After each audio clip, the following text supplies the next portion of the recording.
Bored of Eternum, or taking a break from Azeroth and considering Eorzea of Final Fantasy XIV?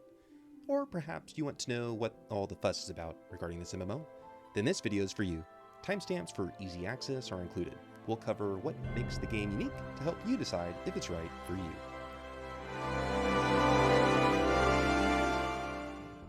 Number 1. The Gold Saucer. One of the most unique elements of Final Fantasy XIV is the inclusion of the Gold Saucer. Final Fantasy VII fans should immediately recognize the reference. While other MMOs may have contextual minigames or holiday-themed festivals, Final Fantasy XIV has developed an entire string of zones entirely for Final Fantasy-inspired minigames, including Chocobo Racing, Triple Triad from Final Fantasy VIII, and others. Being successful in the saucer yields unique cosmetic rewards and opportunities to potentially make a lot of gil, which is the in-game currency. Even if you prefer combat or crafting, everyone can agree that the Gold Saucer is a unique feature of Final Fantasy XIV.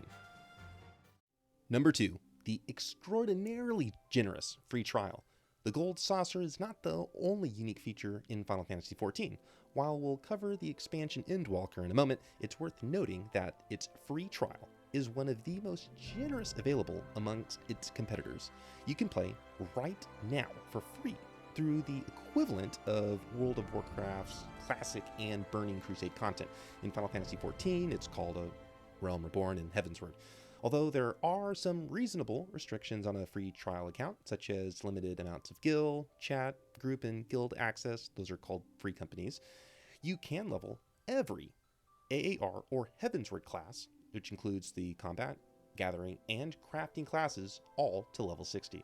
The MMORPG currently sits at nearly 90% positive ratings on Steam with nearly 44,000 reviews. So if you have watched from the sidelines or you're looking to take a break from your current virtual world, the continent of Eorzea is waiting for you.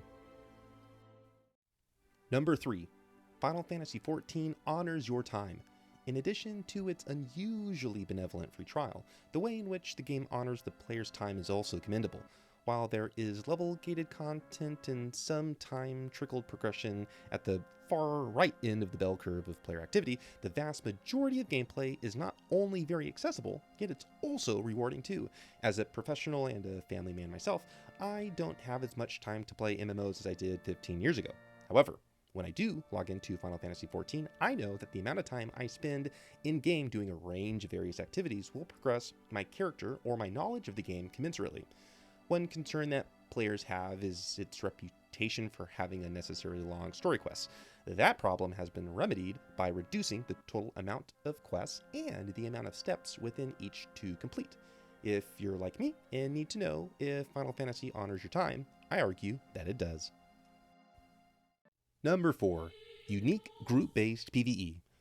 While the general categories of group-based player versus environment are familiar to veterans of the genre, such as dungeons, raids, open-world bosses, and public fates, which are similar to Guild Wars 2's event system, albeit far less robust, primal fights are single-boss group-based encounters that are mechanically challenging and require each team member to know what their role is and to execute it accordingly. There are tiers of difficulty to match player aspiration and skill, and the primals are canon to players familiar with Final Fantasy lore and are an absolute joy to fight. Number 5. Classes.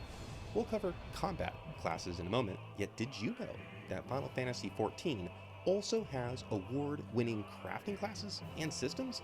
Those who have played Rhythm or EverQuest 2 may feel immediately at home, since crafting in Final Fantasy XIV can be as dynamic as combat.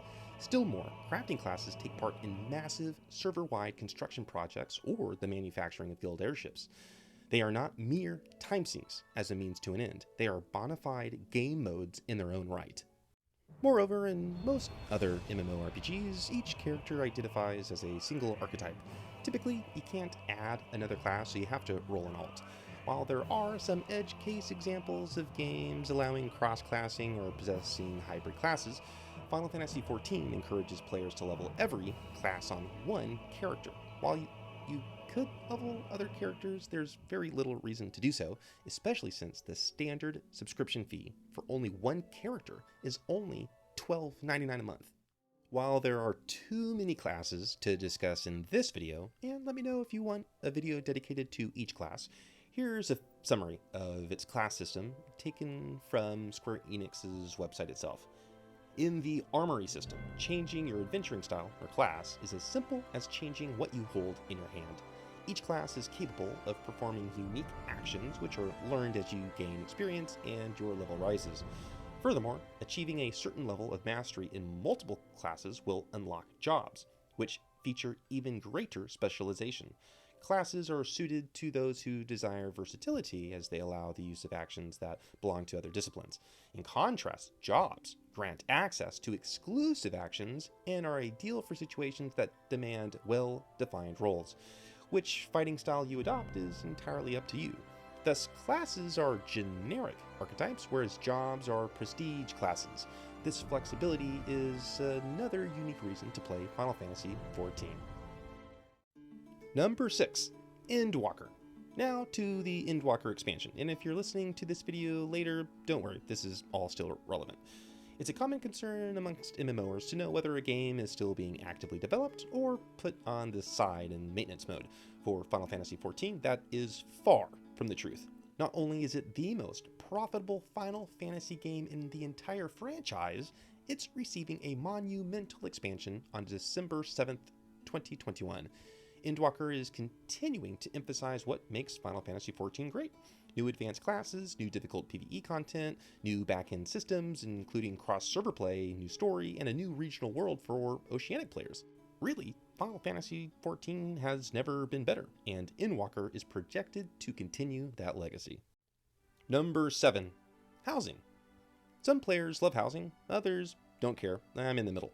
Either way, housing in Final Fantasy XIV is robust, not only in terms of how you can style your individual house or guild estate, yet also how housing functions.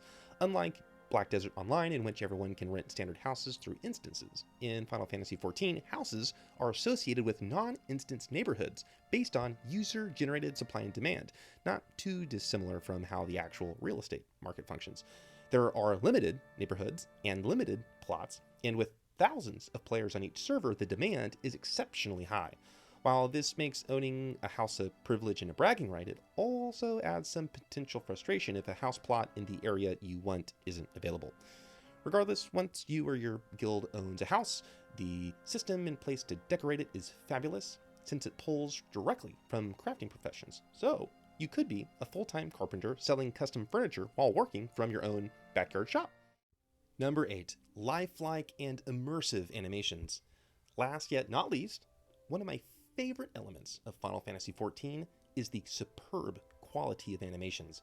While I think the skill effects are overdone somewhat like Guild Wars 2, the movements of characters are lifelike, graceful, and enchantingly fluid. Moreover, there are a range of still or static animations that are class or job specific, in which a samurai may interact with their katana in comparison with a warrior tossing their axe from hand to hand. The quality is believable and immerses me into the Final Fantasy universe without difficulty. In contrast, EverQuest 2 or Elder Scrolls Online's animations in comparison feel clunky and rigid, and once you notice the imperfection, the veil's torn. The animators have turned their science into an art, and you can feel the attention to detail that other games overlook. Maybe you only wanted to vicariously enjoy an MMO through video instead of playing one. I've been there too. To satiate your thirst, here is more MMO video content for you to enjoy. Thanks for watching.